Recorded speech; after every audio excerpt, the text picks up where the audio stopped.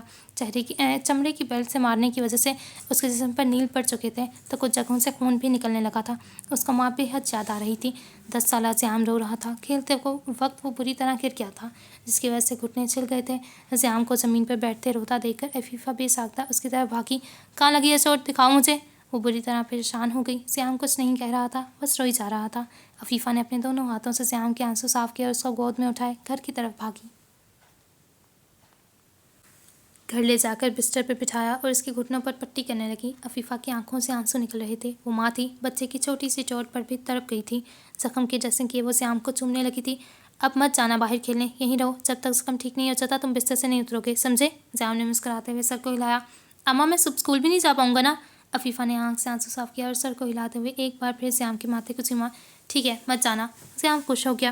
آج زیام کو ماں بے انتہا یاد آئی تھی۔ ماں کو یاد کرتے ہوئے وہ رو رہا تھا۔ اس کا دل کیا آج ماں کہیں سے آ جائے اور اس کو زور سے گلے لگا لے۔ یہ دنیا بے رحموں کی تھی۔ وہ صرف زخم دینا جانتے تھے، زخم پر مرہم رکھنا نہیں۔ بچہ پیچھے ہٹا اور بیلٹ کو زمین پر پھینک دیا۔ زیام کے منہ اور جسم پر نیل پڑ چکے تھے۔ اس کے کپڑے جگہ جگہ سے پھٹ چکے اور کپڑے کے کچھ جگہوں پر خون کے دھبے واضح نظر آ رہے تھے۔ زیام کی چیخیں بند ہو گئیں۔ شاید لڑکے کو اس پر ترس آ گیا تھا، شاید زیام پر ہونے والا تشدد اب ختم ہو چکا تھا، لیکن اس کی بھول تھی۔ وہ لوگ اتنی آسانی سے جان نہیں چھوڑتے تھے۔ زیام نے بامشکل سر اٹھا کر دیکھا تو وہ لڑکا ہاتھ میں کچھ پکڑے گرم کر رہا تھا۔ کچھ وقت کے وقفے کے بعد وہ لڑکا ایک بار پھر زیام کی طرف بڑھا۔ لڑکے کے ہاتھ میں ابلتا ہوا لوہا تھا۔ لوہے کو دیکھ کر زیام کی آنکھیں مکمل طور پر کھل گئیں۔ وہ چیخنا چاہتا تھا لیکن اس میں اتنی طاقت نہیں تھی کہ وہ چیخے۔ لڑکے نے زیام کا دایاں ہاتھ زور سے پکڑا اور اس کے ہاتھ پر گرم گرم لوہا رکھ دیا، جس کی وجہ سے زیام ایک پل کو چیخ اٹھا۔ پورے بیسمنٹ میں زیام کی چیخوں کی پکار گونج اٹھی تھی۔ باہر بیٹھے بچے زیام کو چیختا دیکھ کر سہم سے گئے تھے۔ درد کی شدت بے انتہا تھی جس کو وہ زیادہ محسوس نہ کر سکا اور وہیں پر بے ہوش ہو گیا۔ ہر طرف خاموشی سی چھا گئی۔ اف اللہ! چاند کی روشنی پورے کمرے کو روشن کیے ہوئے تھی۔ کیڑوں کی آوازوں کے علاوہ وہاں سے اس وقت کوئی بھی آواز نہیں آ رہی تھی۔ آج کے واقعے کے بعد سب بچے ڈرے سہمے خود میں سمٹے ہوئے تھے۔ جسم میں بے انتہا درد کی وجہ سے زیام کی آنکھ کھلی، اس کا گلا خشک ہو رہا تھا۔ پانی! زیام بمشکل اٹھ کر بیٹھا، یہاں وہاں نظر گھمائی تو سب سو رہے تھے۔ جسم میں درد کی ایک لہر محسوس ہوئی تو وہ کراہا۔ آنکھوں سے آنسو نکل کر گود میں گرنے لگے تھے۔ زیام نے اپنا پھٹا ہوا بازو اوپر کیا تو اس پر گرم لوہے سے لگایا گیا نشان موجود تھا۔ اس نے نشان کو ہلکا سا چھوا تو بے ساختہ اس کی چیخ نکل گئی۔ منہ پر ہاتھ رکھے وہ رونے لگا۔ یہ لو پانی! اچانک آواز آنے پر ایک پل کو وہ ڈر گیا، پھر سر اوپر کیا، دیکھا تو ایک لڑکا پانی کا گلاس پکڑے کھڑا تھا۔ وہ اسی کی عمر کا تھا۔ زیام نے آنکھوں سے آنسو صاف کیے اور پانی کا گلاس لے لیا۔ وہ لڑکا پانی دے کر واپس چلا گیا تھا۔ زیام نے ایک ہی گھونٹ میں سارا پانی پی لیا۔ گلے کو اب تھوڑا سکون ملا تھا۔ اور چاہیے پانی؟ دور اندھیرے سے آواز آئی تھی۔ زیام نے اس لڑکے کو دیکھنا چاہا لیکن جس جگہ پر وہ لڑکا کھڑا تھا وہاں اندھیرے کا راز تھا، اسی وجہ سے زیام اس کو نہیں دیکھ پایا اور بس سر کو ہلا دیا۔ وہ لڑکا پانی کا اور دوسرا گلاس لیے سیام کی طرف بڑھا، لیکن اس بار گلاس کے ساتھ اس کے ہاتھ میں کچھ اور چیزیں بھی تھیں۔ یہ لو پانی پیو۔ سیام نے خاموشی سے گلاس لیا اور ایک ہی گھونٹ میں سارا پانی پی گیا۔ لڑکا سیام کو دیکھ کر مسکرایا اور پھر اس کے سامنے آ کر بیٹھ گیا۔ درد ہو رہا ہے؟ سیام نے سر کو ہلایا۔ بھوک لگی ہے؟ سیام نے اس بار بھی وہی رد عمل دکھایا۔ لڑکے نے ایک کاغذ سیام کی طرف بڑھایا۔ سیام نے کاغذ کھولا تو اس میں آدھی روٹی اور بچا کچا سالن تھا۔ کھا لو اس کو۔ سر ہلاتا وہ جلدی جلدی کھانے لگا تھا، یوں جیسے وہ کئی برس کے بعد کھا رہا ہو۔ یہ آدھی روٹی اور سالن اس وقت اس کے لیے کسی منت سلوا سے کم نہیں تھا۔ وہ لڑکا خاموشی سے بیٹھے سیام کو دیکھے جا رہا تھا۔ 5 منٹ بعد وہ کھانے سے فارغ ہو گیا۔ مزے کا تھا؟ سیام نے سر کو خم دیا۔ گونگے ہو؟ سوال سنتے ہی پہلے سیام نے منہ بنایا اور پھر نفی میں سر ہلایا۔ تو پھر بولتے کیوں نہیں ہو؟ کیا زبان کاٹ دی انہوں نے تمہاری؟ لڑکے کے لہجے میں کوئی طنز نہیں تھا، بس الجھن تھی۔ سیام نے کچھ نہیں کہا، بس سر کو جھکا دیا۔ لڑکے نے سیام کا مکمل طور پر معائنہ کیا۔ تمہارے تو سارے کپڑے پھٹ گئے ہیں، تم یہ کپڑے پہن لو، وہاں اندھیرا ہے، وہاں جا کر تبدیل کر لو، اور پھر میں تمہیں ایک جادو والی دعا لگاؤں گا، ٹھیک ہے؟ سیام نے سر ہلایا اور مشکل سے اٹھ کر لنگڑاتا ہوا اندھیرے میں جا کر کپڑے بدلنے لگا۔ جسم میں حرکت کی وجہ سے اس کو بے انتہا درد ہو رہا تھا۔ 10 منٹ کے بعد وہ کپڑے پہنے باہر آیا۔ سیام بہت کمزور تھا، اس کو لڑکے کے کپڑے تھوڑے کھلے تھے۔ چیزوں کا سہارا لیتے وہ اپنی جگہ پر آ بیٹھا۔ لڑکا سیام کو دیکھ کر مسکرایا اور پھر اپنی پینٹ کی جیب سے ایک ڈبی نکال کر سیام کے سامنے رکھ دی۔ اس ڈبی میں جادو ہے۔ سیام نے ایک نظر ڈبی کو دیکھا اور ایک نظر پرجوش لڑکے کو۔ وہ لڑکا نہ کمزور تھا اور نہ ہی موٹا، اس کا رنگ گندمی تھا۔ اس لڑکے کی مسکراہٹ بہت خوبصورت تھی، اس کے گال پھولے ہوئے تھے، جب وہ مسکراتا تو گال مزید پھول جاتے۔ اب جلا ہوا ہاتھ آگے کرو، سیام کو کہتا وہ ڈبی کھولنے لگا تھا۔ سیام نے بغیر کچھ کہے اپنا دایاں بازو آگے کو کر دیا اور اس لڑکے کی حرکت کو دیکھنے لگا۔ اس نے ڈبی کھولی تو اس میں پیلے رنگ کا کوئی مرہم تھا۔ تمہیں پتہ ہے میں نے خود بنایا ہے؟ اس لڑکے کا لہجہ فاتحانہ تھا۔ 2 انگلیوں میں مرہم لیے اس نے سیام کے جلے ہوئے بازو پر لگایا۔ سیام سسکا۔ سیام کا چہرہ سرخ ہو گیا۔ درد اس کے چہرے سے واضح نظر آ رہی تھی۔ شروع میں درد ہوگی، پھر دیکھنا جادو کی طرح آرام آ جائے گا۔ سیام ایک بار پھر سسکا۔ کسی نے تمہاری سسکیاں سن لیں تو وہ اور ماریں گے۔ تم اپنی زبان کو اپنے دانتوں کے نیچے رکھو، اس طرح آواز نہیں نکلے گی۔ سیام نے بالکل ویسے ہی کیا جیسے اس لڑکے نے کہا۔ اب وہ سیام کے دوسرے زخموں پر مرہم لگا رہا تھا اور سیام بس اس کو دیکھ رہا تھا۔ اب تم سو جاؤ، صبح تک درد ختم ہو جائے گا۔ وہ لڑکا اٹھ گیا۔ اوہ، تم نے اپنا نام ہی بتایا، کیا نام ہے تمہارا؟ سیام نے سر اٹھا کر کچھ دیر اس کو دیکھا اور پھر بالآخر بول پڑا۔ سیام ابتسام نام ہے میرا۔ سیام کی آواز ہلکی تھی۔ لڑکا آگے کو بڑھا اور اپنا ہاتھ سیام کی طرف بڑھا دیا۔ میں ریان ہوں، ریان مصطفیٰ۔ سیام نے ریان سے ہاتھ ملایا۔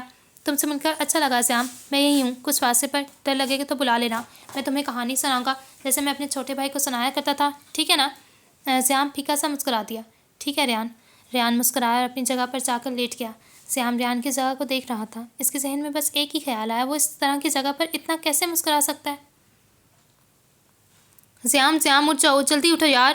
ریان کب سے سیام کو اٹھانے کی کوشش کر رہا تھا لیکن سیام اٹھ ہی نہیں رہا تھا۔ تم اٹھ کیوں نہیں رہے ہو؟ پلیز اٹھ جاؤ۔ سیام کو کندھے سے پکڑ کر وہ جھنجھوڑ رہا تھا۔ سب بچے اٹھ کر باہر جا چکے تھے۔ کمرے میں صرف سویا ہوا سیام اور اس کو اٹھاتا ہوا ریان موجود تھا۔ اٹھ جاؤ سیام، وہ لوگ آتے ہی ہوں گے، تمہیں پتہ ہے نا لیٹ جاگنے والوں کے ساتھ کیا ہوتا ہے؟ سیام نے ہلکی سی آنکھ کھولی اور ریان کی طرف موڑا۔ کیا ہوتا ہے؟ ریان سیام کے قریب ہوا اور سرگوشی کرنے لگا۔ وہ اس کو گھسیٹ کر کیڑوں والے کمرے میں چھوڑ دیتے ہیں۔ ریان کی بات سنتے ہی وہ فوراً اٹھ کر بیٹھ گیا۔ کیا واقعی؟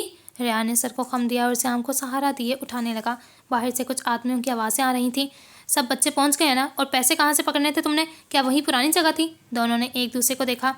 ہاں، آج ہی سب کو ان کی اصل جگہوں پر پہنچایا ہے اور پیسے اسی جگہ پر سے اٹھائے ہیں۔ آوازیں ان کے قریب آ رہی تھیں۔ کیا سب بچے اٹھ گئے ہیں؟ سیام اور ریان کے ماتھے پر پسینہ آنے لگا۔ دونوں یہاں وہاں دیکھنے لگے۔ ریان نے سیام کا بازو کھینچا اور اپنے پیچھے آنے کا اشارہ کیا۔ یہاں سے باہر نکلتے ہیں، سامنے سے گئے تو وہ ہمیں پکڑ لیں گے اور کیڑوں والے کمرے میں چھوڑ دیں گے۔ سیام بغیر کچھ کہے ریان کے پیچھے چل دیا۔ کمرے کے کونے میں کچھ دیوار ٹوٹی ہوئی تھی، ہوا اندر نہ آئے تو اس کے لیے اس پر کپڑا لپیٹا گیا تھا۔ ریان نے ٹوٹی ہوئی دیوار کی طرف اشارہ کیا۔ وہاں سے جلدی چلو۔ ریان رینگتا ہوا کچھ ہی دیر میں دیوار سے دوسری طرف کو نکل گیا۔ سیام کے جسم میں زخم لگے تھے اور اس کو درد ہو رہا تھا، جس کی وجہ سے اس کو نکلنے میں مشکل ہو رہی تھی۔ وہ لوگ کمرے کے بہت قریب پہنچ چکے تھے۔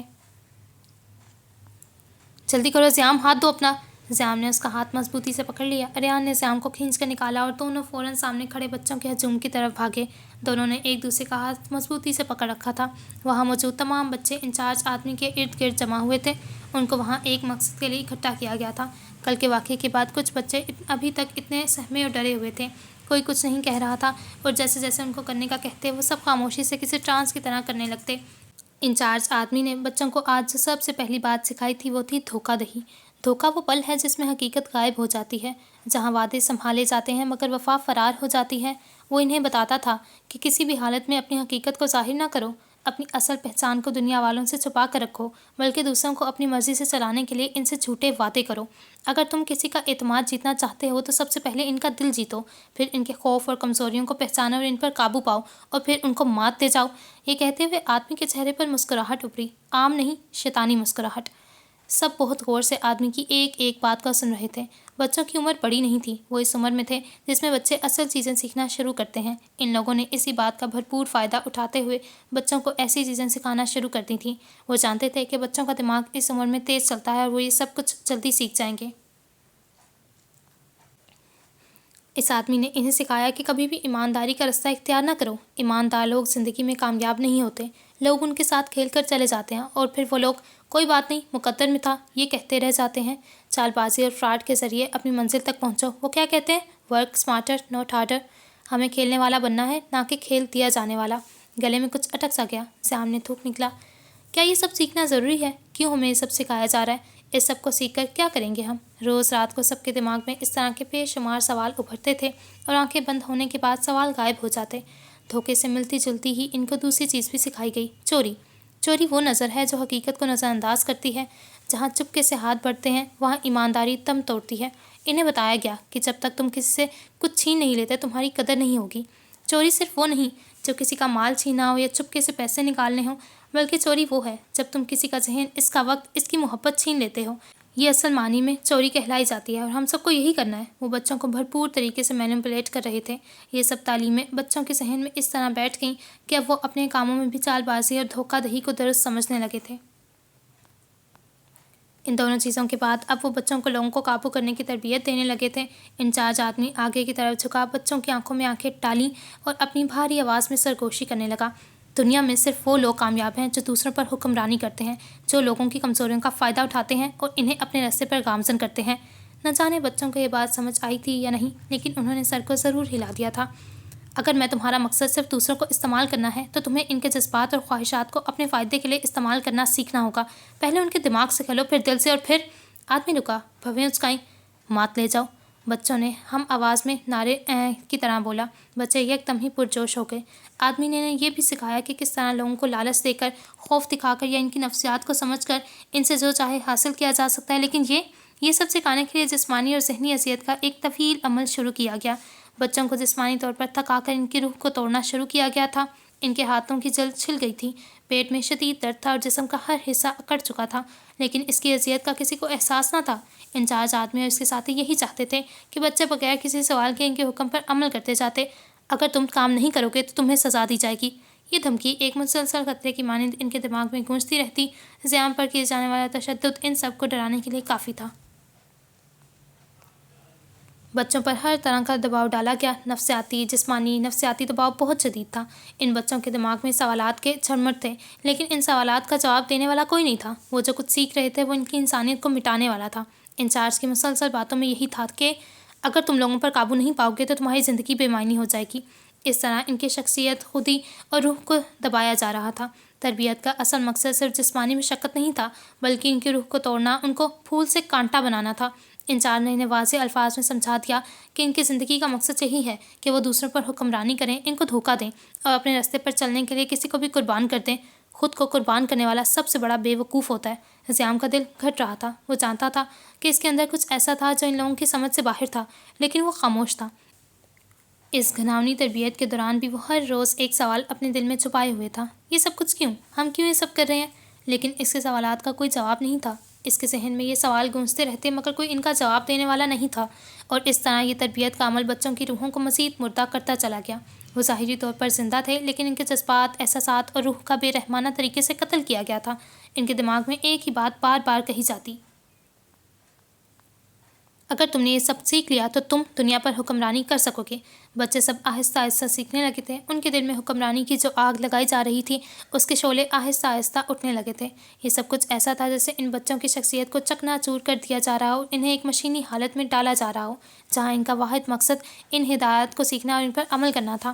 ان کا وجود صرف اور صرف اس مشین کے حصے کے طور پر رہ گیا تھا جس کا مقصد صرف اطاعت اور تسلیمیت تھا۔ زیام سر جھکائے زمین پہ بیٹھا ہوا مٹی کو کبھی ہاتھ میں لیتا تو کبھی گرا دیتا۔ اتنی سی عمر میں وہ کیا سیکھ رہا تھا؟ چوری کرنا، لوگوں کو دھوکہ دینا۔ اس میں زیام کا بھی کوئی قصور نہیں تھا۔ قصور تھا تو صرف اس کی قسمت کا۔ اگر اس دن وہ عفیفہ سے بازار جانے کی ضد نہ کرتا تو آج یہاں نہ ہوتا۔ آج جہاں انسان کی قسمت لکھی گئی ہے اس کو وہاں پہنچ کر ہی رہنا ہے۔ انسان اپنی قسمت سے نہیں بھاگ سکتا، وہ ہمارے راستے میں آ کر ہی رہتی ہے۔ جیسے ہوا کا رخ بدلنا ہماری مرضی پر نہیں ہوتا، ویسے ہی قسمت کے فیصلے بھی ہمارے قابو سے باہر ہوتے ہیں۔ ہم جتنا قسمت سے بھاگنے کی کوشش کرتے ہیں اتنا ہی وہ ہمیں اپنی گرفت میں لے لیتی ہے، کیونکہ قسمت کبھی نہیں ہارتی، وہ بس اپنے وقت پر ہمیں اپنے قدموں سے روشناس کرواتی ہے۔ تم یہاں کیوں بیٹھے ہو؟ ریان کی آواز پر اس نے سر اٹھایا۔ وہ ہاتھ میں لکڑیاں پکڑے کھڑا تھا۔ بس ایسے ہی۔ ریان نے لکڑیاں زمین پر رکھیں اور سیام کی طرف بڑھ گیا۔ کیا بات ہے؟ سیام خاموش رہا۔ تم میرے ساتھ شیئر کر سکتے ہو، میں کسی کو کچھ نہیں بتاؤں گا۔ سیام نے ریان کو دیکھا لیکن خاموش رہا۔ تمہیں پتہ ہے اسکول میں بھی سب کچھ اپنے راز بتایا کرتے تھے کیونکہ وہ جانتے تھے کہ میں کسی کو کسی کا راز نہیں بتاتا۔ I am a good secret keeper. Rayan نے مسکراتے ہوئے سیام کو دیکھا۔ ہم یہ سب کیوں سیکھ رہے ہیں ریان؟ یہ سب تو بری چیزیں ہیں نا، چوری کرنا، بری حرکت کرنا۔ اماں کہتی تھیں وَالسَّارِقُ وَالسَّارِقَاتُ فَاقْطَعُوا أَيْدِيَهُمَا جَزَاءً بِمَا كَسَبَا نَكَالًا مِّنَ اللَّهِ وَاللَّهُ عَزِيزٌ حَكِيمٌ۔ اور چور اور چوری کرنے والی عورت کے ہاتھ کاٹ دو، بدلہ ان کے کیے کا اللہ کی طرف سے عبرت کا سامان، اور اللہ غالب حکمت والا ہے۔ اللہ نے بولا ہے چوری کرنے والے کے ہاتھ کاٹ دیے جائیں، مگر پھر یہ ہمیں چوری کرنا کیوں سکھا رہے ہیں؟ ہمارے بھی تو ہاتھ کاٹ دیے جائیں گے نا۔ اور دھوکے کے بارے میں بھی اللہ نے ہمیں بتایا ہے۔ اللہ کہتے ہیں وَلَا تَخْتَارُوا فِي صَدِيقَاتِكُمْ أَحَدَكُمْ إِلَّا بِالْحَقِّ وَيَمْكُرُونَ وَيَمْكُرُ اللَّهُ وَاللَّهُ خَيْرُ الْمَاكِرِينَ۔ وہ لوگوں کو دھوکہ دیتے ہیں اور اللہ ان کے دھوکے کے مقابلے میں بہترین تدابیر کرنے والا ہے۔ یہ سب غلط ہے نا ریان؟ اللہ اس کی سزا دیں گے ہمیں اگر ہم یہ سب کریں گے تو۔ ریان کو وہ یوں بولتے ہوئے بہت معصوم لگا تھا۔ میں جانتا ہوں زیام کہ یہ سب غلط ہے، ہمیں یہ سب نہیں سیکھنا چاہیے، یہ سب بری چیزیں ہیں، لیکن کیا ہمارے پاس کوئی اور رستہ ہے؟ زیام بغیر آنکھیں جھکائے اس کو دیکھ رہا تھا۔ مطلب؟ ریان نے ایک لمبا سانس لیا اور مکمل طور پر زیام کی طرف مڑا۔ دیکھو زیام، یہ سب ہم شوق سے نہیں سیکھ رہے، ہم سب جانتے ہیں کہ یہ غلط ہے، لیکن ان سب چیزوں کو سیکھنے کے علاوہ ہمارے پاس کوئی اور آپشن نہیں ہے۔ اگر ہم یہ سب نہیں سیکھیں گے تو بری طرح مار دیے جائیں گے۔ وہ بہت غور سے ریان کی باتوں کو سن اور سمجھنے کی کوشش کر رہا تھا۔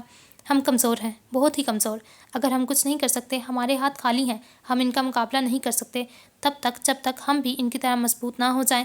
دیکھو زیام، میری بات کو غور سے سنو۔ ہمیں یہ سب سیکھنا ہوگا نا، ہمیں یہ سب سیکھنا ہوگا، نہ چاہتے ہوئے بھی ہمیں یہ ساری ٹریننگ لینی ہوگی۔ یہ ٹریننگ ہی ہمیں طاقتور اور مضبوط بنائے گی۔ ریان نے ایک لمبا سانس لیا اور پھر سے بولنے لگا۔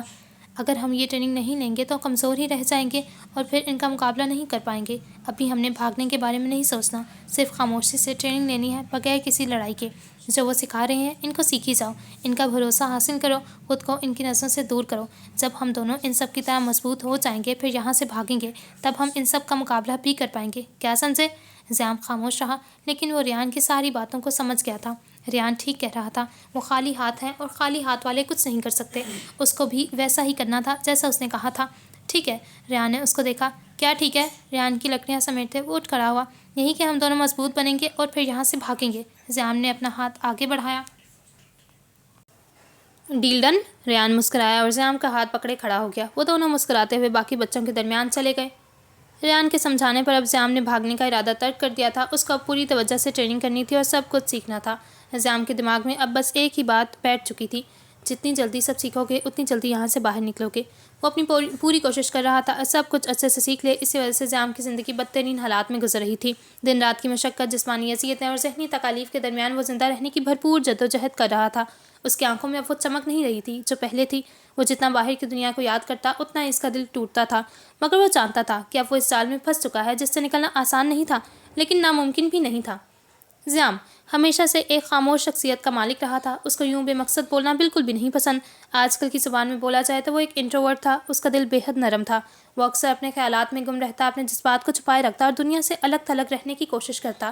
اس کی معصومیت میں کچھ ایسا تھا جو دوسروں کے لیے کمزوری کی طرح محسوس ہوتا تھا، اور وہ اکثر ان لوگوں کا نشانہ بنتا جو اس کی سادگی کو استعمال کرنا چاہتے تھے۔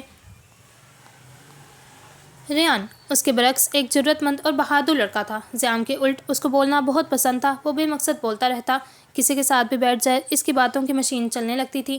ریان عقل مند تھا، وہ بخوبی جانتا تھا کہ کس وقت کون سا فیصلہ لینا ہے اور کس کے ساتھ لینا ہے۔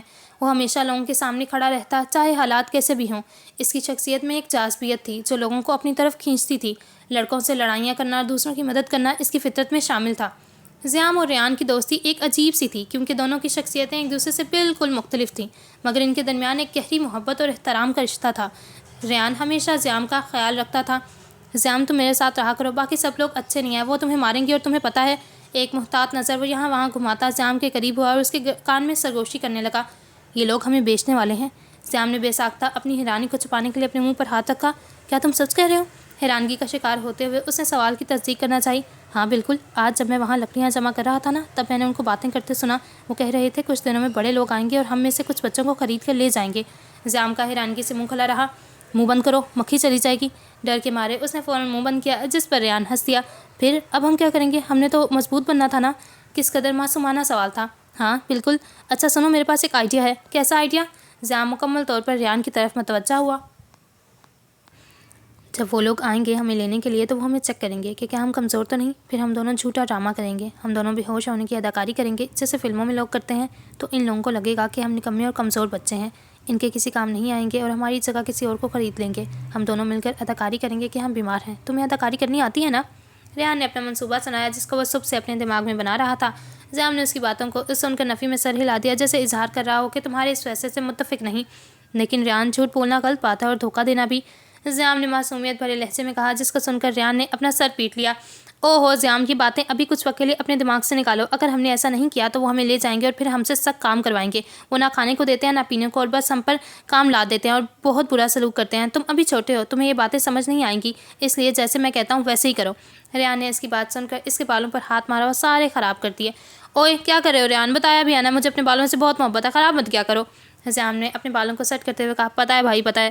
ریان نے ہنستے ہوئے جواب دیا۔ تو انہوں نے آپس میں بنائے منصوبے پر بخوبی عمل کیا جس پر وہ کامیاب بھی ہو گئے تھے۔ ان دونوں کو چھوڑے وہ باقی بچوں کو لے گئے تھے۔ زیام اور ریان اب ہر بار ایسا کرنے لگے تھے جس کی وجہ سے آدمی کو ان پر شک ہو گیا تھا۔ اس نے ان دونوں کے منصوبے کو بھانپتے ہوئے ایک منصوبہ بنایا جس پر وہ جلد ہی عمل کرنے والا تھا۔ ایک روز زیام کے ساتھ باقی بچوں کو ایک ناپسندیدہ مقام پر لے جایا گیا۔ ان بچوں کے درمیان ریان نہیں تھا۔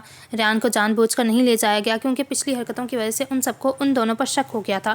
وہ جان گئے تھے کہ یہ دونوں ایک دوسرے کو بچانے کی کوشش کر رہے ہیں، اس لیے ریان کی موجودگی میں زیام کے ساتھ باقی بچوں کو کسی بیسمنٹ میں لے جایا گیا۔ وہاں پر کچھ ایلیٹ طبقے کی عورتیں موجود تھیں۔ وہ عورتیں اچھی نہیں تھیں، وہ بالغ لڑکوں کو سستے طور پر بیچنے اور خریدنے کی کوشش کرتی تھیں۔ اس وقت وہ عورتیں صوفے پر بیٹھی ان سب لڑکوں کو عجیب نظروں سے سر تا پیر دیکھ رہی تھیں۔ زیام کے ساتھ باقی لڑکے ایک قطار میں بنا کر کھڑے تھے، خود پر عورتوں کی نظروں کی تپش محسوس کرتے وہ غیر آرام دہ ہوا۔ ریان پلیز آ جاؤ۔ بے ساختہ زیام نے دل میں ریان کو پکارا۔ وہ بے بسی کے عالم میں کھڑا تھا، کچھ نہ کر پانے کا دکھ اس کے وجود کو جکڑ رہا تھا۔ جو لوگ زیام اور باقی لڑکوں کو یہاں لائے تھے وہ اب ان عورتوں کے ساتھ بیٹھے کچھ گفتگو کر رہے تھے، بار بار ان کی طرف دیکھتے اور پھر واپس ایک دوسرے کی طرف متوجہ ہو جاتے۔ زیام کا دل زور زور سے دھڑک رہا تھا۔ ریان کہاں ہو تم نے وعدہ کیا تھا تم مجھے اکیلا نہیں چھوڑو گے۔ بے اختیار اس کی آنکھوں سے آنسو نکلنے لگے۔ وہ ریان کا انتظار کر رہا تھا، ایک آخری امید باندھے وہ ریان کو دل ہی دل میں پکار رہا تھا۔ ریان! سامنے بیٹھی ایک عورت نے زیام کو قریب آنے کا اشارہ کیا لیکن وہ اپنی جگہ سے نہیں ہلا۔ پاس بیٹھے آدمی نے زیام کو گھورا اور اٹھ کر زیام کے بازو کو زور سے پکڑا اور گھسیٹنے والے انداز میں عورت کے سامنے لا کھڑا کیا۔ زیام نے تھوک نکلی، اس کے چہرے پر پسینہ واضح تھا۔ عورت نے زیام کو سر تا پیر تفصیلی نظر سے دیکھا اور پھر ہلکا سا مسکرائی۔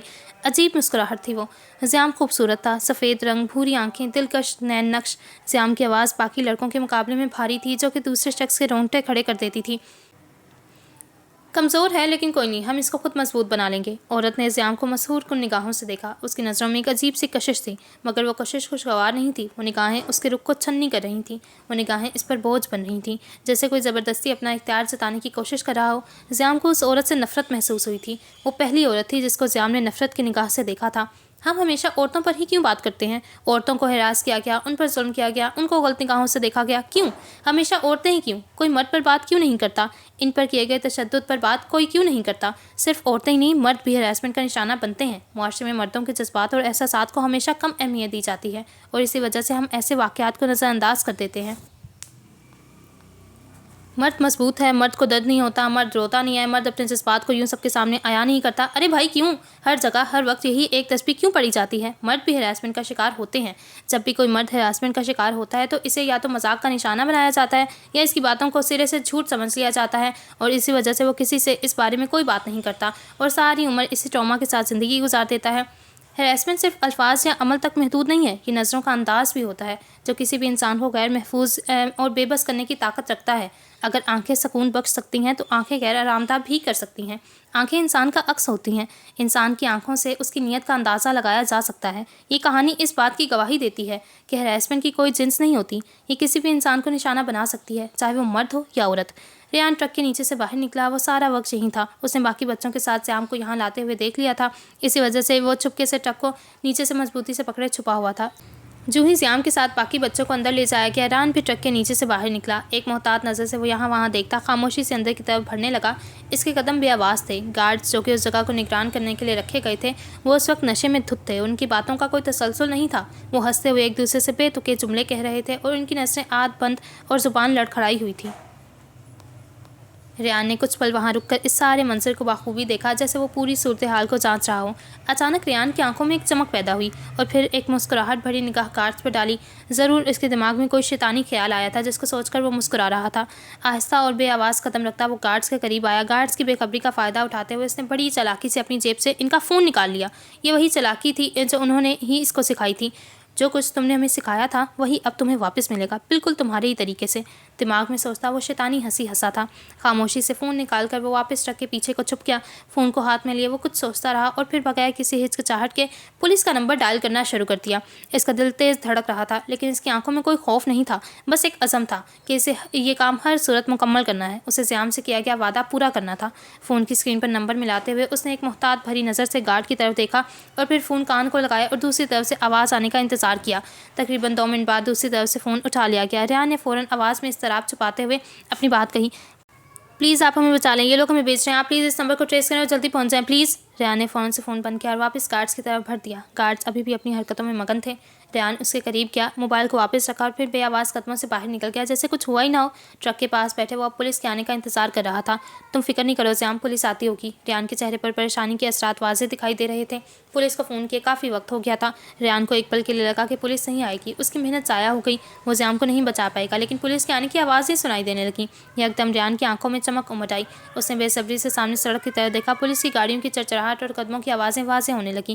جب پولیس کے اہلکار ہاتھوں میں پستول تھامے تیز قدموں سے آتے دکھائی دیے تو ریان نے ایک سکون بھرا گہرا سانس لیا اور اپنے ہاتھوں سے انہیں جلدی اندر آنے کا اشارہ کیا۔ پولیس اہلکاروں نے تیزی سے عمارت کا جائزہ لینا شروع کیا۔ ان کے چہروں پر سنجیدگی اور آنکھوں میں چوکسی جھلک رہی تھی۔ ان کے پستول ہدف کی تلاشی میں مسلسل حرکت کر رہی تھی۔ ریان کے دل کی دھڑکنیں بھی ان کے قدموں کی رفتار کے ساتھ تیز ہوتی جا رہی تھیں، جیسے ایک بڑے لمحے کا سامنا ہونے والا ہو۔ اس لڑکے کے تمہیں 5 کروڑ دوں گی، اس سے زیادہ نہیں، عورت نے سیام کی بولی لگائی۔ کیا اس کی حیثیت 5 کروڑ جتنی تھی؟ 10 کروڑ سے 1 روپیہ بھی کم نہیں ہوگا بی بی، اچھے خاصے پیسے ہیں تمہارے پاس، کیوں کنجوسی کرتی ہو؟ عورت نے گردن پر آئے بالوں کو پیچھے کر کے دھکیلا۔ اس لڑکے کے میں تمہیں 10 کروڑ دوں؟ 5 دے رہی ہوں، اتنی کافی ہیں، ویسے تو اس کی 5 کی بھی اوقات نہیں ہے۔ عورت نے سیام کو سر تپیر ایک بار پھر دیکھا۔ سیام نے بے ساختہ اپنے ہاتھوں کی مٹھیاں بھینچی، ایک بار اسے موقع مل جائے وہ اس عورت کی آنکھیں نکالتے۔ دیکھو 5 بہت ہی کم ہے، 8 ٹھیک ہے، اب مناسب ہے۔ عورت سیام کو دیکھے سوچنے لگی اور پھر سیام کا ہاتھ پکڑے کھڑی ہو گئی۔ ٹھیک ہے۔ جب اس عورت نے سیام کو چھوا تو اس کو بے اختیار کراہت محسوس ہوئی۔ اس کو یوں لگا جیسے کسی نے اس کی ذات کو ناپاک کر دیا ہو، جیسے اس کے معصوم وجود پر ایک داغ لگا دیا ہو۔ اس کا دل چاہا کہ وہ عورت کا ہاتھ توڑے اور فوراً وہاں سے بھاگ جائے، ابھی اپنے آپ کو صاف کر لے، لیکن وہ جامد کھڑا رہا، جیسے کوئی مجبوری اس کے قدموں کو زمین سے جکڑ رہی ہو۔ چلو لڑکے، سیام کو کھینچتے ہوئے دروازے کی طرف بڑھ رہی تھی۔ رک جاؤ یہیں پر، اگر ایک قدم بھی تم نے آگے کو بڑھایا تو تمہیں زندہ سے مردہ کر دوں گا، سمجھی؟ چھوڑو اس بچے کا ہاتھ۔ عورت نے سیام کا ہاتھ چھوڑا اور اپنے ہاتھ اوپر اٹھا دیے۔ سیام نے اپنے ہاتھ کو صاف کرنے کی کوشش کی۔ پولیس ان پر بندوقیں تانے کھڑی تھی۔ ہوا میں تناؤ محسوس ہو رہا تھا اور ایک سنسنی خیز خاموشی نے سب کو جکڑ رکھا تھا۔ اچانک پیچھے سے گولیوں کی آواز گونجی۔ یہ پولیس کی نہیں تھی، یہ یہاں موجود آدمیوں کی تھی۔ انہوں نے باہر کھڑے ہوئے پولیس اہلکاروں پر گولیاں چلائی تھیں۔ اندر موجود پولیس والوں نے تیزی سے اپنی جگہ بدلی۔ سیام گولیوں کی آواز سن کر خوف زدہ ہو گیا اور دور ایک کونے میں سمٹ کر بیٹھ گیا۔ سیام نے ڈر کے مارے اپنے کانوں پر ہاتھ رکھے، جیسے وہ گولیوں کی کرخت آواز کو اپنے دماغ میں داخل ہونے سے روکنا چاہتا ہو۔ اس کے دل کی دھڑکن تیز ہو گئی اور اس کی سانس بے قابو تھی۔ سیام، سیام،